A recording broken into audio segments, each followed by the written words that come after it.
How do SSRIs work? Today we're going to talk about serotonin, the neurotransmitter, how it works in the brain, the general mechanism of how it works, how it affects the brain, and then we're going to talk about the basic principle of the mechanism for SSRI medications.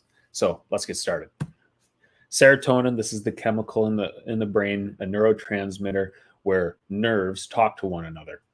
The neurotransmitter serotonin is one of three big time players as far as brain chemistry and the brain talking to itself. Dopamine and norepinephrine are the other two. And in reality, there's probably at least a half a dozen that have a good, a really important role to play in the overall way that the brain functions. But serotonin, if you look there at the blue dot or the blue circle, talks about satisfaction. All of them have something to do with memory and how our memory works. Serotonin also affects our pleasure. It helps with our ability to relax appropriately, and having a good balance of serotonin is important. So when we're talking about SSRI medications, serotonin reuptake inhibitors, we're affecting that neurotransmitter. If we take a look here, let's blow this up. If we took a look at a nerve at the top of this diagram here, that is the body of the nerve. The body of the nerve is where a lot of the receptors are going on as far as sensing and feeling, the listening part of the cell, and more specifically, the dendrite, the little finger projections out from the body. Those are doing all the work for doing all the sensation and the listening to all the other nerves around it. When there's enough of a reaction, or if there's enough of a stimulation up at the listening part of the nerve, a signal gets sent down the axon, and that's the long piece of the nerve there, down to the axonal terminals or the ends of the axon. And then you can see at the very bottom, there's the synapse. Or it's labeled synapse. That's where all the action is going to take place. Serotonin in this diagram is represented by these little red dots or these little red balls. They're packaged together in that presynaptic neuron, or the talking part of the neuron. Those vesicles then are moved towards the edge of the cell. They're broken open, and all the serotonin goes into the synaptic space, and they then go and touch on or react with the serotonin receptors on the listening part of the next nerve, and that's the postsynaptic neuron. If you take a quick look, there's a lot of these receptors that are labeled 5-HT. 5-HT is the shorthand version of the chemical name for serotonin. So anytime you see 5-HT, that is representing serotonin. So at the postsynaptic neuron, you see 5-HT2A, 5-HT1A. Those are different subtypes of a receptor for serotonin. Once serotonin is out, then it goes, we don't want to just lose that serotonin. After it does its job and it's just hanging around, we don't want it to get broken down, because it takes a lot of energy to make more serotonin. So instead, the body tries to conserve what it has, and it brings it back up into the cell. At least the presynaptic neuron does. And that's through transporter. That is SERT. It's labeled off onto the left-hand side of the screen here. It's two blue oval shapes there. That is the serotonin transporter, SERT. That takes the serotonin, brings it back up into the cell. The cell then repackages it back into those vesicles that you see in that presynaptic neuron. And then it waits again for the next impulse and for the next signal to do its job again. This is a quick picture of a serotonin receptor, or a schematic of it. Forget about the ergotamine there. Focus on just the serotonin. The serotonin goes into the receptor. When a receptor, really for any receptor, when it gets activated, the actual receptor changes its physical shape. And when it changes its shape on the inside of the cell, it produces some sort of a downstream effect that causes a new signal to propagate and then do its job from there. I only bring that up because there are a lot of serotonin receptors.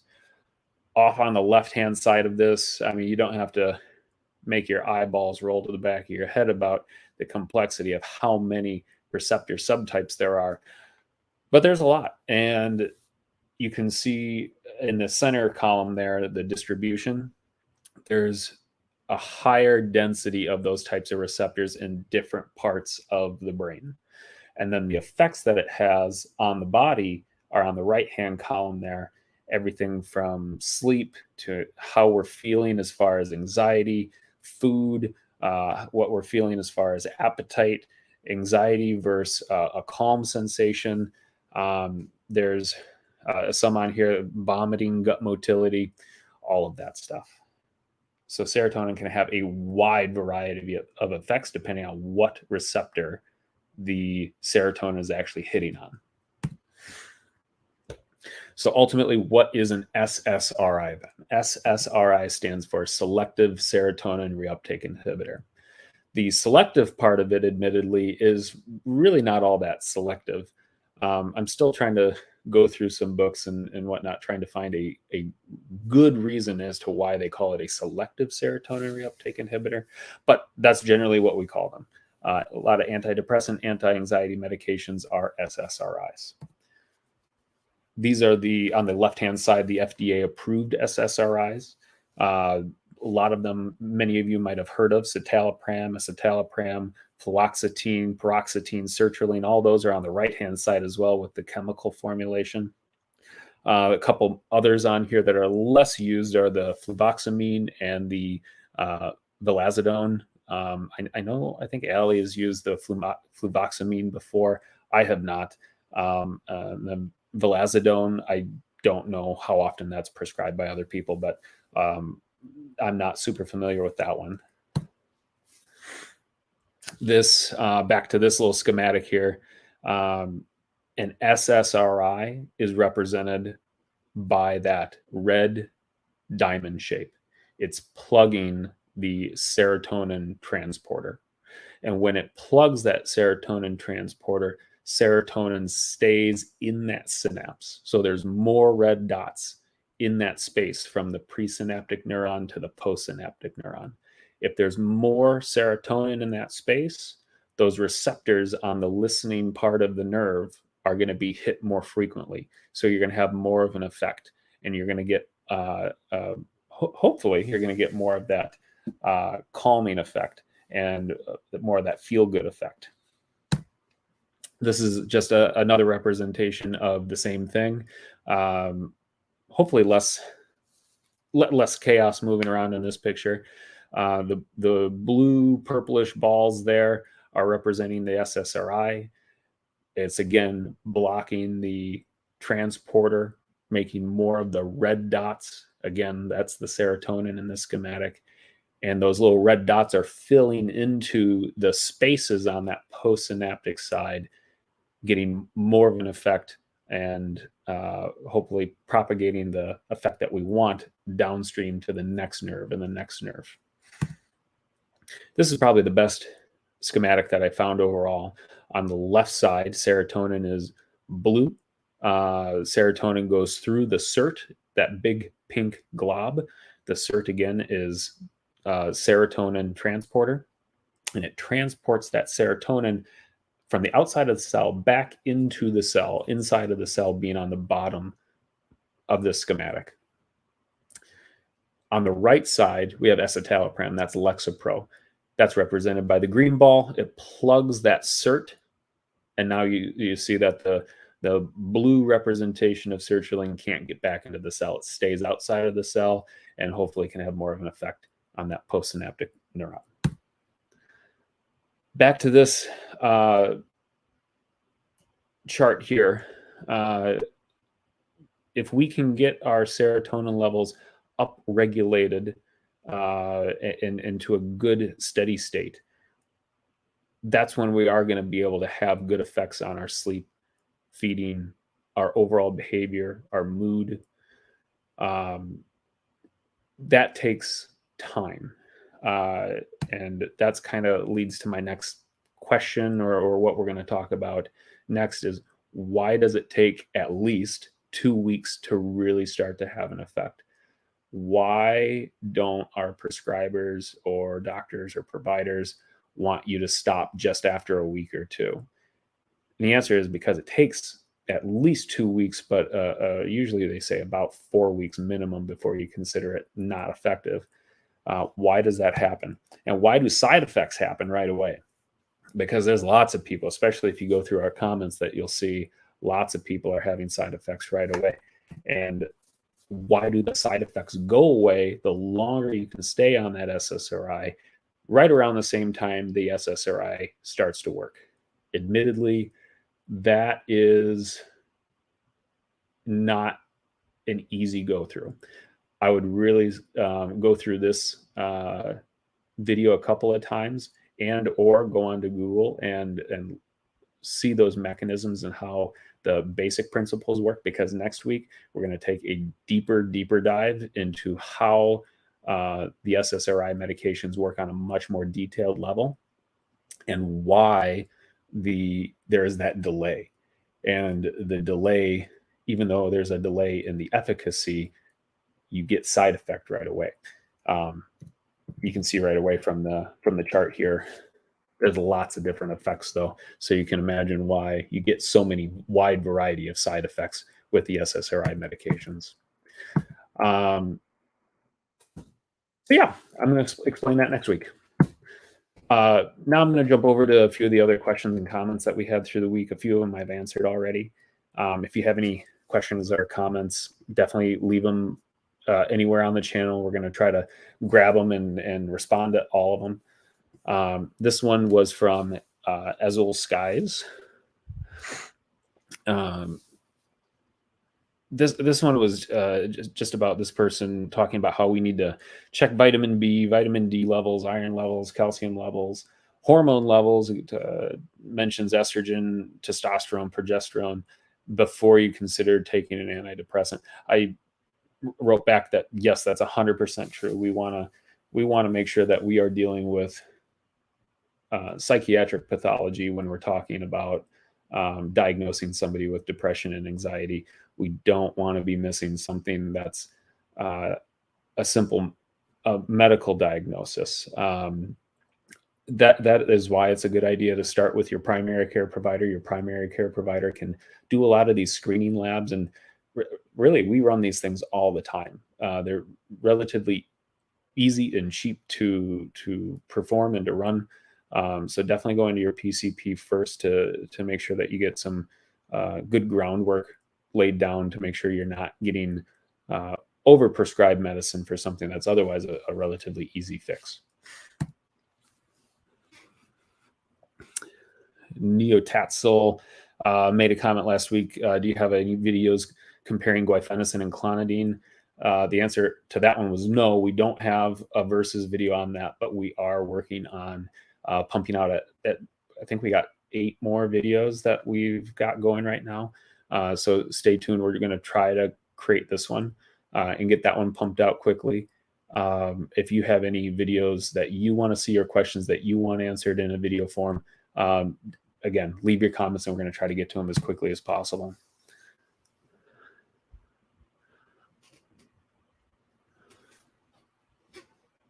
I think you say that Hadrosaurus.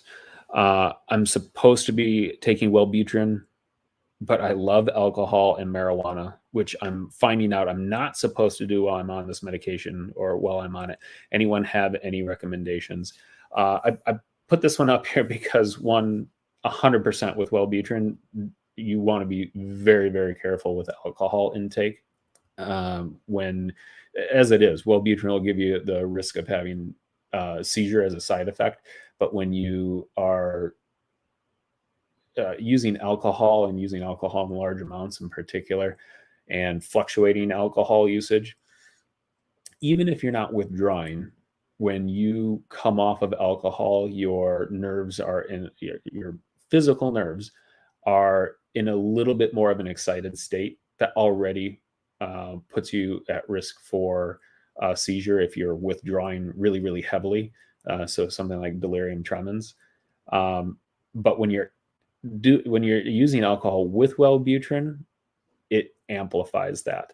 And I've had 3 or 4 patients on Wellbutrin that have ended up having seizures, and really that was back in residency, and that was really early in my career.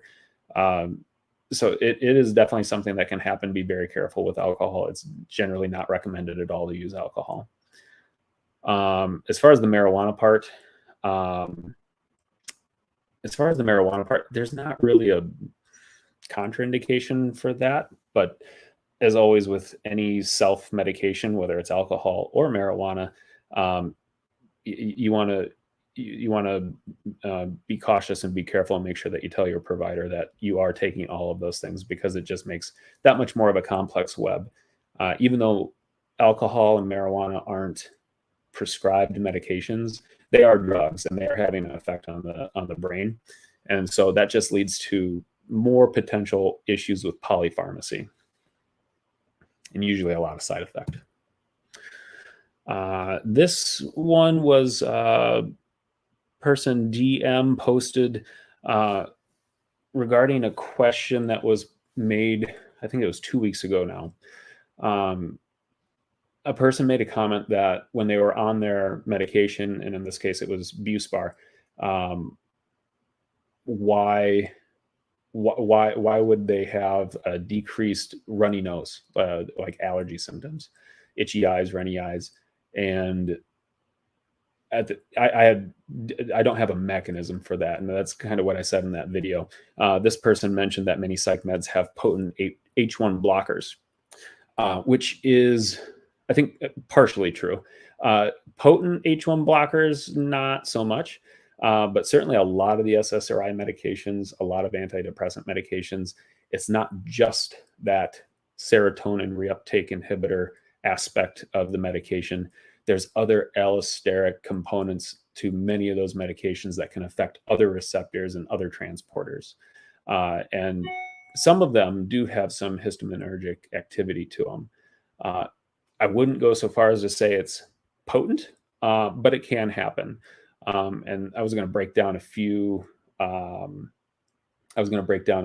specific SSRIs and some of the mechanisms of action and how they can actually affect those other receptors and end up giving us funny side effects. For Buspar in particular, I couldn't find any. The mechanism is at a very basic level understood. And so side effects and any extra effect that it might have on histamine or any other receptors, I don't know of it. But if anybody has any studies showing the effect of Buspar on other receptors, let me know, because that would be kind of interesting. Be Kind mentioned that he was on Buspar 10 milligrams twice a day. Is that enough to actually work? He takes Lamictal. He or she takes Lamictal, but they take it for epilepsy. Been on that for 20 years. Thanks to brain surgery, no seizures. That's good. Congratulations. Don't want to stop taking it. Yeah, I wouldn't want to stop taking it either. But can you take Buspar with your Lamictal? The answer is yes. Is it going to be enough? Uncertain. We don't know.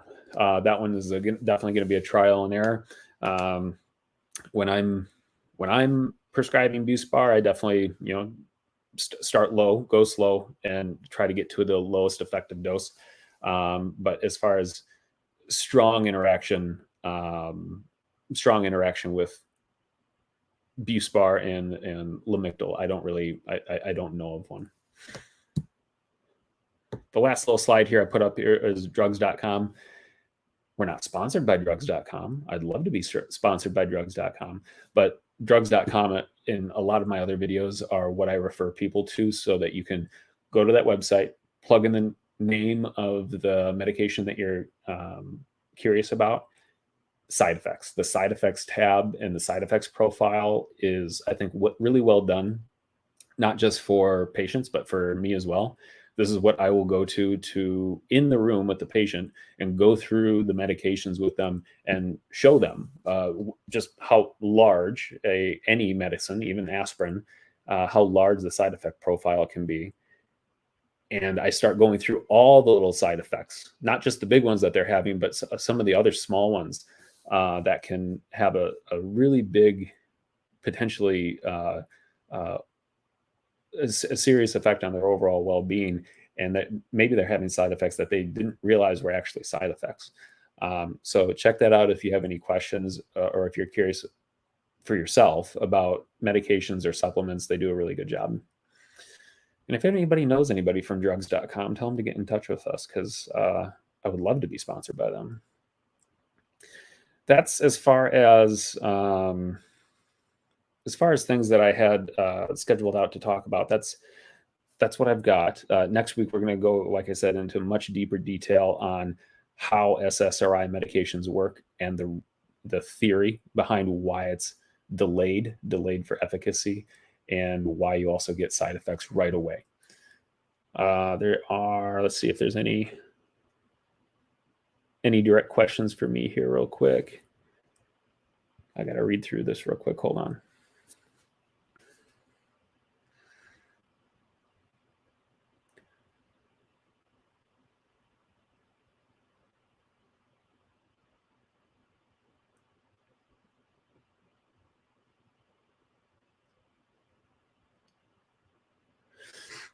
So Par, if I'm saying your name right, I hope so, was asking, are all SSRIs effective, or or some SSRIs better than another?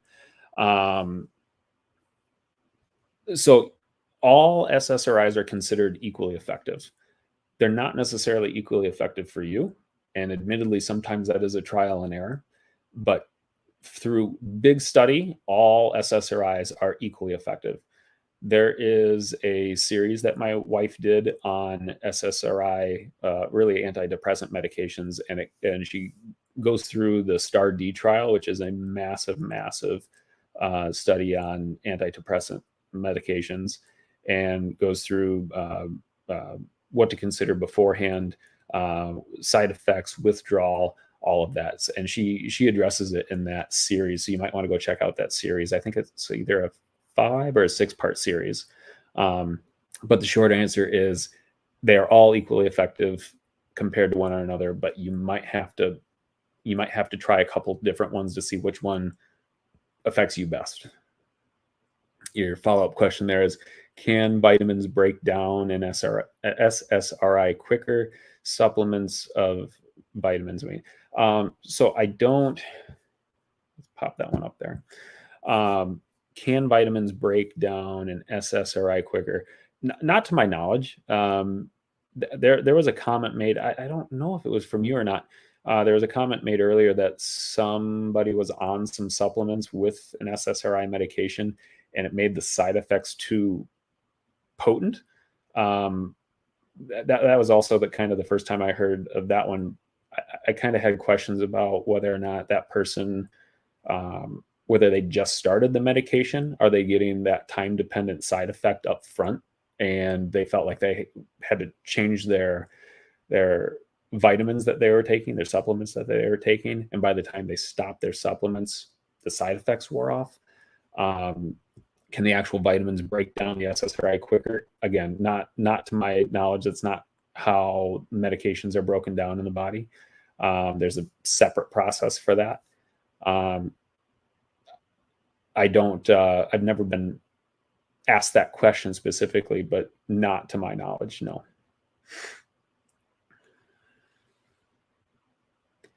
How typically is paroxetine at 40 milligrams tapered?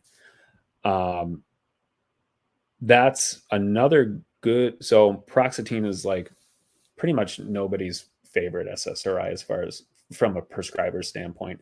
It does seem to have the most side effect. It is really good at making people maybe a little more on the drowsy side, really helps control the anxiety really well. But because there's a high side effect profile, there's also a high withdrawal profile to it. again, my wife has a fantastic answer on this one in one of her videos. One, she talks about, that's exactly where it was. It was the antidepressant mini series. Again, I think it was either the fifth or sixth video at the very end about withdrawal side effects, or how do you mitigate the withdrawal effects.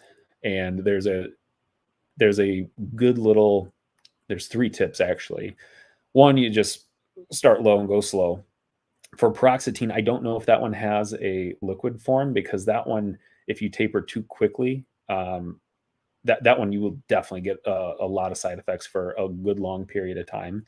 So some people need a liquid form so that they can cut it down by percentage rather than by dose. You can go down by, let's say, try to cut down 10% every couple of weeks rather than just cutting it in half to 20 milligrams. But the more, at least the way that I think is a better, I don't want to say better recommendation, it's a cleaner maybe way of doing things, is switching to a longer acting SSRI like Zoloft. So switch from the paroxetine to Zoloft. And then once you're stable on the Zoloft, that's a much easier medication to try to taper off of. But you're asking a very real world question that we deal with all the time. What is typical? I mean, you even put it in quotes, typically. How typically is paroxetine tapered? It's hard because that one has such a short half-life and it stays in your body for such a shorter period of time compared to the other SSRIs, that you just get that wicked side effect profile coming off of it, that withdrawal side effect profile. I don't know if that actually answered your question, but it's much better described in my wife's miniseries.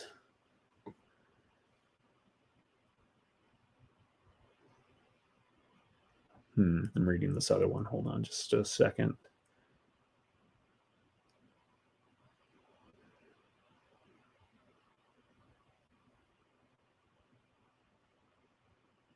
I'm not quite understanding the question from Barbara Prasad. Sounds like you've been taking alprazolam Xanax for over a year. And maybe question is any side effects from that? That's definitely so if I'm understanding the point there, yeah, if you've been on Xanax fairly consistently for over a year, are you going to get side effects of that? I do have another video on benzos in general and why Xanax my least favorite one, or a lot of our least favorite one. You can check out that video. Can you get side effects? Absolutely. The ups and downs from Xanax, especially if you're taking one of those people that are taking it 4 times a day, you're getting these peaks from taking it, peaks in your blood level from taking it. You're going to get the good effect of calming down and giving that anxiolytic effect. So you're not sitting there and especially if you have a panic disorder, it will help calm you down. But if you're dosing it 4 times a day, the ups and downs, you get these big peaks and valleys. When you do that for a short period of time, not a big deal. If you drink alcohol for a short period of time, not a big deal. I mentioned alcohol because it works on the same receptor, and I go through that in a previous video. The trouble is the dependence of it. When you're on it for chronically for long periods of time, you will also get withdrawal like alcohol. And it's one of the withdrawals that'll actually be or can be medically serious. You can have medical withdrawal or benzo withdrawals that put you in the hospital, that you need to be tapered off in a much slower rate. You can have seizures from withdrawal from benzos. Big time withdrawal side effects from long-term chronic benzo use, which is why we typically say We really want to use benzos for the shortest period possible. If you were asking about just side effects in general of Xanax, give me a second here and I'll bring up drugs.com. I'll show you what I usually do.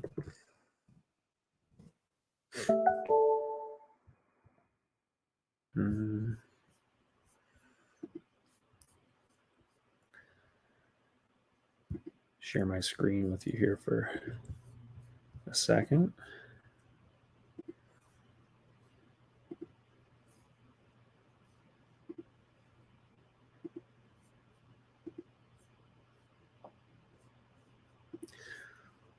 All right, so go over to drugs.com. Let's put in Xanax. Click on Xanax. Medication comes up. The medication is starred with the yellow star there. I just go down to the side effects tab,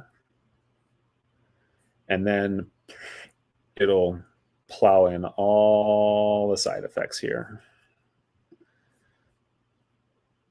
At first, it'll list it out for patients, but my favorite is to come down here to the bottom.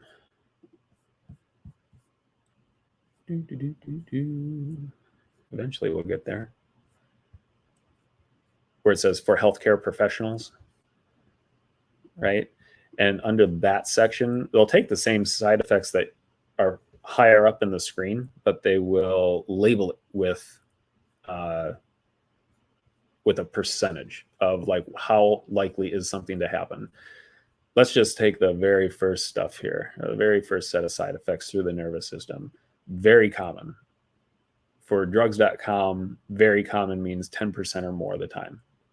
10% or more of the time is very common to them, but look at sedation. Well, obviously sedation is something that we're looking for with Xanax.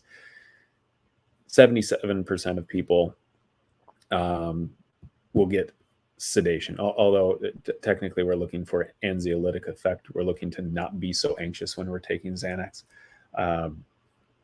Sedation comes with that a little bit. You are more tired. You are more drowsy, 76%. Memory impairment up to 33%. Admittedly, I don't know if they're talking about short-term or long-term, but I do know that there is a long-term memory impairment with chronic benzo use as well. I don't know if this is referring to short-term or long-term. Component of dizziness up to 30% of people. So that's kind of how I go through side effects with patients in the room on any medication. And you can definitely go through the side effect profile, and it is extensive. So I don't know if you had a specific question about the side effect there, but hopefully that helps.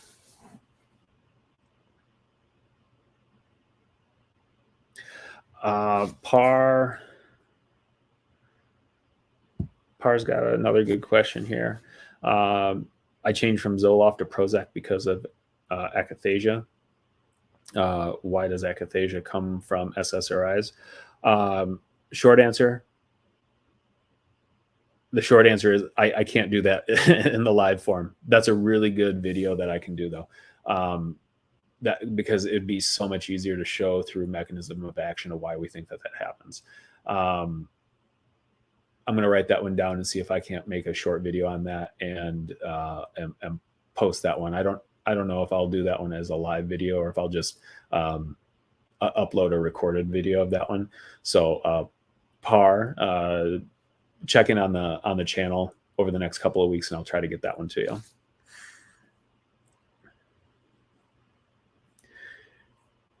And then Barbara, yeah, you said thanks. I hope that helped. I didn't know if that answered your question or not. Hopefully it did.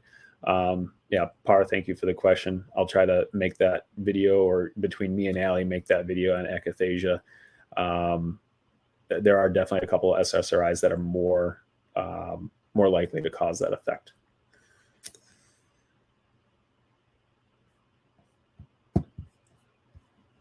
All right.